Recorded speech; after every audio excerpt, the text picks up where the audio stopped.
आता मला वाटतं आपण बहुतेक 4थ्या वर्षात आता पदार्पण करत आहोत.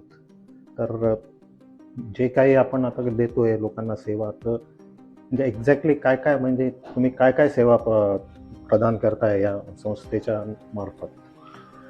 सो करायचा केअर आपण जेव्हा सुरू केलं आपल्याला वाटलं होतं की बेसिकली सिनियर सिटीजनसाठीच फक्त असेल, पण मला सांगावंसं वाटतं ॲक्च्युली आपल्याकडे ॲव्हरेज एज ग्रुप जो आहे लोकांचा, जे लोक आपली सेवा घेत आहेत त्यांचा अराउंड 40-45 असा आहे.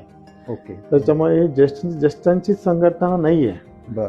म्हणजे ते काय झालं, म्हणजे हॉस्पिटलच्या नंतर कोणाला ट्रॉमा झाला, कोणाला ब्रेन इंजुरी झाली, कोणाला ॲक्सिडेंट झाला, कोणाला कॅन्सर झाला, कोणाची किडनी ट्रान्सप्लांट आहे, कोणाचं लिव्हर ट्रान्सप्लांट आहे, ते सगळी व्यक्ती आपल्याकडे येतात आणि आपण त्यांच्या हॉस्पिटलच्या नंतर त्यांना औषधं देणे, त्यांना त्यांची फिजिओथेरपी करणे, त्यांच्याकडून व्यायाम करून घेणे, त्यांना मेडिसिन पुरवणे, त्यांना जेवण वगैरे पुरवणे, बेसिकली त्यांना होमली वातावरण, त्यांना आपण होमली एन्व्हायरमेंट आपल्या कलाच्यामध्ये त्यांना पुरवतो. कारण फॅमिलीज ऑलरेडी खूप मेंटली डिस्टर्ब असतात, त्यांना खूप चॅलेंजिंग ऑलरेडी त्यांना असतं. त्याच्यामध्ये त्यांना हा एक कलाचा आपण त्यांना एक पीस ऑफ माइंड, त्यांना एक शांतता, त्यांना म्हणजे तो त्रास कमी करण्याचा प्रयत्न आपण आपल्या उपक्रमातून करतो. मग आपल्याकडे सिनियर लिव्हिंग पण आहे, काही लोक सिनियर लिव्हिंगसाठी पण आपल्याकडे येतात काय, आणि बरेचसे लोक मेडिकल रिकव्हरी होमच्या गरजेसाठी आपल्याकडे येतात. अरे वा. हा, आणि ते आपल्याकडे भारतातलं इथं सोडून द्या, पण बाहेरच्या परदेशात सुद्धा लोक आपल्याकडे येतात.